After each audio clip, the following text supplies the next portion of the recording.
Nós vamos discutir um pouco com vocês rapidamente a questão da resistência à hormonioterapia.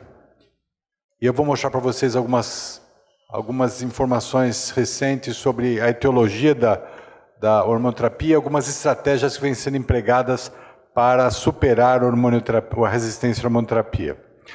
Nesse diapositivo vocês veem, é um diapositivo bastante complexo, onde vocês veem várias vias de transição de sinal, receptores extracelulares, com EGFR, IGFR, FGFR, enfim, vários receptores. Aqui o receptor de estrógeno.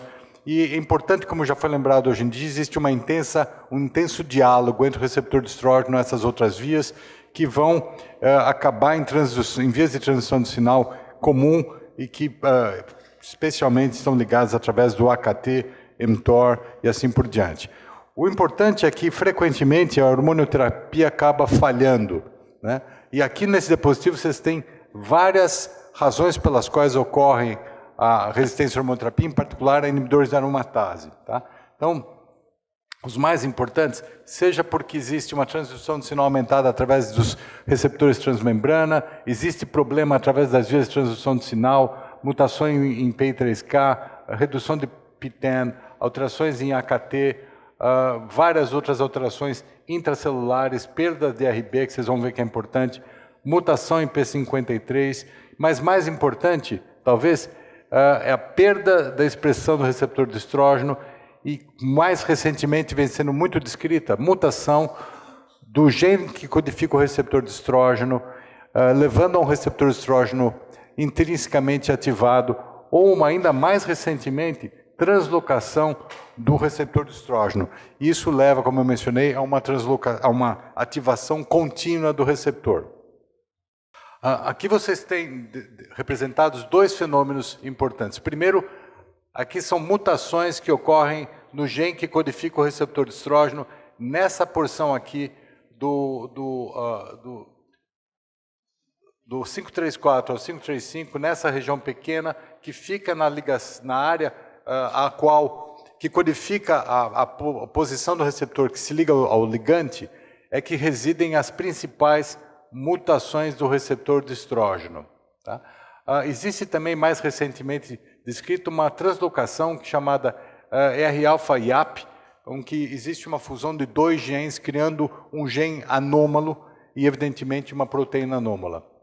As mutações do gene do receptor de estrógeno são muito raras em tumores primários. O que existe, às vezes, é amplificação, mas à medida em que você tem metástases precoces ou metástases tardias, vai aumentando a incidência desse fenômeno, né? Então, você tem menos de 10% no início da doença metastática e chega a ter 20% em doença metastática tardia, que é exatamente o que mostra esse diapositivo. Raramente se encontra essa mutação, talvez 1% dos casos no início, mas com uma pressão seletiva pelo uso de hormonioterapia, chega a quase 20% dos casos. E, evidentemente, essa paciente deixa de responder a inibidor da aromatase. Então, em função dessas questões e da emergência da resistência, alguns estudos recentes vêm tentando vencer a resistência hormonal através de uma combinação de um agente hormonioterápico a uma droga-alvo, no caso do Bolero 2, everolimus, no Paloma 1, palbociclib, Paloma 3, palbociclib e, mais recentemente, o letrozol e bevacizumab. Eu vou mostrar rapidamente para vocês esses estudos. O Bolero 2 vocês todos conhecem, sabem que a ativação do mTOR leva a uma ativação da via independente do receptor de estrógeno e que, por isso, seria importante tentar inativar essa via. Isso é possível através do uso do everolimus. Esse estudo do Baselga foi publicado em 2012, em dezembro de 2012, coincidiu com a apresentação dele no evento de San Antônio. O estudo Bolero eram pacientes portadores de câncer de mama metastático, refratárias a letrozol ou a anastrozol, que eram randomizadas em 2:1 para receberem exemestane com everolimus ou placebo com exemestane. E o sobrevida livre de progressão era endpoint primário, vários endpoints secundários, entre eles sobrevida global. Do ponto de vista de taxa de resposta, a taxa de resposta ao placebo mais exemestane foi extraordinariamente baixa, 0,5%. quase 10% com a combinação, e do ponto de vista de benefício clínico, praticamente dobra de 18% para 34%, mostrando que a combinação, de fato, é mais eficaz do ponto de vista de controle da doença. Do ponto de vista de sobrevida livre de progressão, seja pela avaliação local dos investigadores, seja pela avaliação central, nos dois casos houve um claro benefício de aumento da sobrevida livre de progressão, favorecendo o braço tratado com everolimus mais exemestane, 7,8,3 meses, 3,2 segundo os investigadores, e 11 versus 4 segundo a avaliação central. Então não há dúvida de que houve um claro benefício estatisticamente significante do ponto de vista de sobrevida livre de progressão. Recentemente, agora em dezembro de 2004, foi publicado o estudo com análise de sobrevida global, e embora haja um benefício numérico favorecendo o grupo tratado com everolimus mais exemestano, ele não alcança a significância estatística. Vejam que o intervalo de confiança de 95% ultrapassa 1, mostrando que, embora seja acompanhado de aumento de sobrevida livre de progressão, não há ganho de sobrevida global. Esse aumento de sobrevida livre de progressão ocorre às custas de toxicidade. Não existe lanche grátis, exceto o que vocês vão comer agora. Almoço grátis só aqui, só conosco. Né? Mas vejam que ocorre muito mais estomatite, fadiga, dispneia, anemia, alterações de hipertrigliceridemia, alterações de provas hepáticas, hiperglicemia, hipercolesterolemia, pneumonite, que é potencialmente um fenômeno sério. Então, claramente, este ganho de sobrevida de progressão é acompanhado de toxicidade, e nós vamos voltar a isso em mais detalhe logo mais. Aqui, mudando de assunto e mudando de droga, é o que acontece em relação ao uso do palbociclib. Vocês sabem que as ciclinas têm um papel importante no controle da transcrição de sinal do receptor de estrógeno. Em condições normais, o E2F está ligado à proteína do retinoblastoma. Quando a ciclina D1 combina-se com a ciclina 4 e 6, há uma fosforilação da proteína do retinoblastoma, levando à liberação do fator de transcrição de estrógeno, que então vai ao núcleo e leva a toda a transcrição de sinal. Tá? Portanto, fica claro que drogas que podem interagir com a ciclina D1 podem bloquear a transcrição de sinal via receptor de estrógeno. O palbociclib, então, é uma droga oral que inibe seletivamente ciclina D4, D6 e, portanto, inibe a proliferação celular, impedindo que essas células saiam de fase G1 para fase S. Ele inibe particularmente os tumores luminais, desde que eles tenham a proteína do retinoblastoma intacta, né? E não atuam contra tumores que não são contra triplo negativos, por exemplo. Tá? O estudo Paloma 1 foi basicamente um estudo em duas fases, em que pacientes receberam letrozol ou letrozol mais palbociclib. Um estudo de fase 2, como vocês veem, com um pouco mais de 160 pacientes, e teve um ganho de sobrevida extraordinário, sobrevida livre de progressão. Dobrou a sobrevida de progressão de 10,2 meses para 20,2 meses, com mais de 50% de redução de risco de progressão, taxas de resposta semelhantes, 43% a 33%. Tá?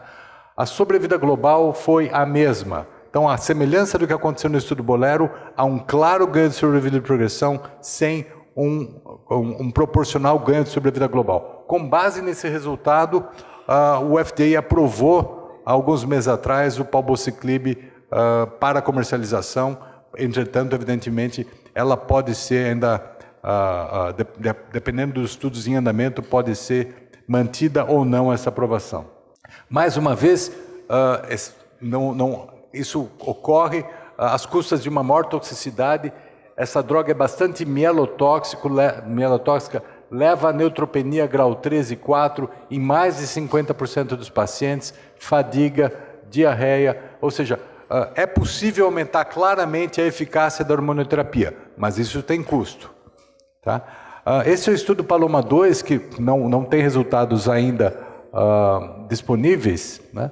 Pacientes com doença metastática sem tratamento prévio, ao contrário do estudo anterior, tratados com palbociclib e letrozol ou placebo e letrozol. Esse é o estudo Paloma 3, que foi apresentado agora na ASCO. Pacientes previamente tratados, com o Paloma 1 minto, era a primeira linha, esse não é, tratados com endocrinoterapia prévia, recebiam, então, na proporção de 2:1, palbociclib fulvestranto ou placebo e fulvestranto. As pacientes eram estratificadas segundo presença de metástases viscerais, segundo a sensibilidade à hormonioterapia prévia e segundo o seu estado menopausal. Tá? O objetivo primário, sobrevida de progressão, secundário, resposta, taxa de benefício clínico, sobrevida global, segurança, biomarcadores e patient reported outcomes. Mais uma vez, vejam aqui representado o mesmo fenômeno do estudo Paloma 1. O benefício ocorre às custas de toxicidade significativa. Vejam, entre grau 3 e grau 4, 62% dos pacientes com neutropenia. Isso não é uma droga que você pode mandar o paciente tomar em casa sem controles. Não é como, por exemplo, você prescrever a qualquer inibidor de aromatase e falar, olha, vai tomando essa droga, volta daqui a 2 ou 3 meses para controle. Esse paciente precisa ser controlado muito de perto por causa da neutropenia e necessidade de ajuste de dose. Tá?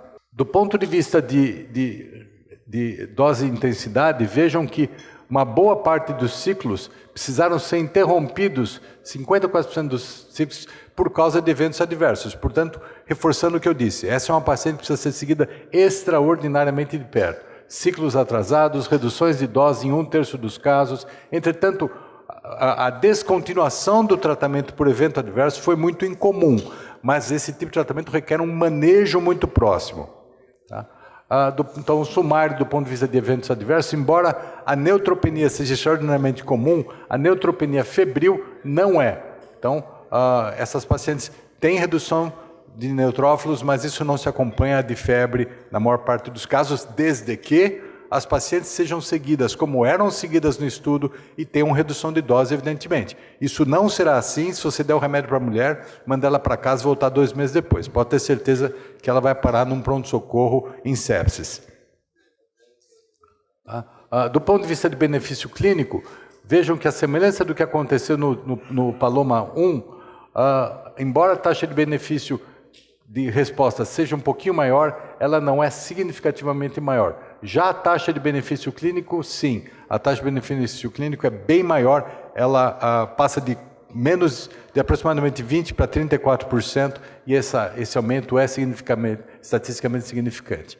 Do ponto de vista de sobrevida de progressão, existe um claro benefício, mais uma vez, semelhante ao que se viu no Paloma 1, vejam que uma vez mais o hazard ratio é inferior a 0,5, mostrando que existe um claro ganho de sobrevida de progressão. Né? Tanto nos pacientes, tanto visto pelos investigadores como pelo Comitê de Revisão Central. Tá? As conclusões dos autores é que o palbociclib combinado ao fulvestrante aumenta a sobrevida livre de progressão em comparação ao placebo. Tá? O benefício foi demonstrado em todos os subgrupos pré-definidos. Os autores consideraram que o tratamento é bem tolerado, mas acho que isso depende do que você chama de bem tolerado. Né? Não esqueçam do Bill Clinton, quando perguntado se ele fez sexo com a Mônica Lewinsky, né? Ele disse, defina sexo. Né? Portanto, depende do que você chama de sexo. Talvez eu tenha feito, talvez eu não tenha feito. Aqui é a mesma coisa, depende do que você chama de bem tolerado. Eu acho que um tratamento que tem 60% de neutropenia grau 3 e 4 não é bem tolerado. Ele pode ser tolerável, mas não é bem tolerado, porque, como eu já disse, ele exige uma monitoração extraordinariamente próxima. Tá? Sem dúvida nenhuma, aumenta a sobrevida de progressão. E ele foi aprovado pelo FDA com o nome de Ibrance. Ele tem o custo de $10 mil por mês. Então, aumentar a sobrevida de progressão, mais uma vez, não é como o almoço de vocês, não é grátis. Uma coisa interessante é que, com base nesses estudos, foi iniciado esse estudo prospectivo randomizado em adjuvância, com palbociclib por 2 anos mais hormonioterapia versus hormonioterapia sem palbociclib. Isso é um tratamento complexo para ser feito em adjuvância, mas o estudo está em andamento, vamos ver o que é que ele mostra. Tá? Por fim, esse é o estudo de CELGB, que também foi apresentado agora na ASCO, avaliando o letrozol com ou sem bevacizumab em pacientes tratadas em primeira linha com câncer de mama metastático receptor positivo. As pacientes foram randomizadas para receber letrozol com ou sem bevacizumab, né, estratificadas segundo a presença ou ausência de doença mensurável e segundo o intervalo de vida de doença após adjuvância menor ou igual a 24 meses ou maior do que 24 meses, endpoint primário sobrevida livre de progressão, endpoint secundário sobrevida global, taxa de resposta e benefício clínico. As mulheres, evidentemente, precisavam ter tumores metastáticos, receptor positivo e, como eu já mencionei, sem tratamento prévio para a doença metastática. A sobrevida de progressão mostrou um ganho de 16 para 20 meses, apenas 4 meses de diferença. Essa diferença é estatisticamente significante, embora bastante modesta, mas ela é estatisticamente significante. Porém, a sobrevida global não teve diferença estatisticamente significante. 44 versus 47 meses, sem benefício em sobrevida global, à semelhança dos 3 estudos anteriores que eu mostrei. Taxa de resposta, sim, também aumentou um pouquinho, de benefício clínico idem. Tá? Esses 2 parâmetros foram estatisticamente significantes, então aumenta de 49 para 69 a taxa de resposta e de 62 para 80 de benefício clínico. Tá? Mais uma vez, acompanhado de efeitos colaterais. Existem fenômenos não hematológicos, todo mundo que já usou bevacizumab sabe que ele é acompanhado de hipertensão, eventualmente proteinúria, um risco pequeno, porém real, de perfuração gastrointestinal. Por outro lado, o número de mortes por tratamento foi baixo, 0,6% e igual nos 2 braços. Tá? A conclusão dos autores é que o aumento de sobrevida de progressão sem benefício sobre a vida global é consistente com estudos prévios de bevacizumab em câncer de mama, aumento de taxa de respostas real, aumento de sobrevida de progressão real, mas que deve ser pesado em relação ao custo e à toxicidade adicionais que ocorrem com o tratamento. Tá? Sem aumento de sobrevida global até o momento e em andamento tentando correlacionar através de biomarcadores se existe uma maneira de selecionar os pacientes, coisa que provavelmente não ocorrerá porque não se conseguiu biomarcadores adequados para a bevacizumab associada à quimioterapia até hoje, a despeito de inúmeras tentativas. E eles mencionam a avaliação da análise combinada desse estudo e do estudo LEA, que eu mostro aqui os 2 para vocês. Não é análise combinada, mas vejam que o estudo LEA, que era letrozol ou fulvestrante associado a bevacizumab, mostrou também um aumento de sobrevida livre de progressão, nesse caso não foi estatisticamente significante, e a sobrevida global absolutamente igual. Esse talvez seja o diapositivo mais importante da aula. Ele mostra para vocês o que é que a gente consegue, e eu procurei colocar todos os estudos que eu discuti com vocês nessa tabela. Essa combinação ou doublet de hormonioterapia. Então aqui você tem cada um dos estudos, os braços de cada estudo, as respectivas taxas de resposta. Então veja, 0,4, 9,5, 27 e 36, 6 e 3, 10 e 4, 49 e 69. Com exceção desse estudo aqui, a maior parte dos outros estudos não mostra um grande aumento de taxa de resposta. Aumento de benefício clínico sim, mas não um grande aumento de taxa de resposta. A sobrevida de progressão é claramente maior em todos eles, 4,1 versus 10,6, 10 versus 20, 3,8 versus 9,2, 16 versus 20. Entretanto, daqueles que já reportaram sobrevida global, nenhum deles mostrou ganho de sobrevida global. Tá? Do ponto de vista de custo, esse cifrão significa mais ou menos R$500, que é um custo estimado, não é real, mas o custo estimado de um inibidor de aromatase qualquer. Então o que acontece? Quando você associa com everolimus, o custo aumenta 20 vezes. Quando você associa letrozol com palbociclib, aumenta 60 vezes. Quando você usa o fulvestrant associado ao palbociclib, 74 vezes. E quando você usa associado letrozol com bevacizumab, 20 vezes. E vejam que em todos eles, aqui em vermelho, as toxicidades grau 3 e grau 4 das associações, sempre maior, significativamente maior. Então, as minhas conclusões desse tipo de estratégia. Não há dúvida que existe um aumento consistente, variável, mas consistente, de sobrevida livre de progressão. O aumento de taxa de resposta não é consistente entre os estudos. Os estudos, até o momento, não mostram ganho de sobrevida global. existe um significativo aumento de custo e de toxicidade. Então a pergunta é, como e quando empregar esse tipo de estratégia? Não tenho resposta para isso. Tá? Nós não sabemos se será útil empregar esse tipo de estratégia sem que exista um aumento de sobrevida global e sem que eu seja capaz de predizer qual paciente tem maior chance de benefício com esse tipo de estratégia. Tá? E é uma coisa importante, modifica-se completamente aquele perfil tradicional de hormonioterapia, que é um tipo de tratamento tranquilo, sereno, que a paciente faz longe do médico, esse tipo de associação não permite isso. Esse tipo de associação torna a hormonioterapia muito parecida com a quimioterapia, seja do ponto de vista de toxicidade, seja do ponto de vista de custo. Então, esses são alguns dos dados que a gente precisa ter em mente, uma vez que esses estudos estão emergindo e virão para a nossa prática clínica diária muito em breve. Obrigado.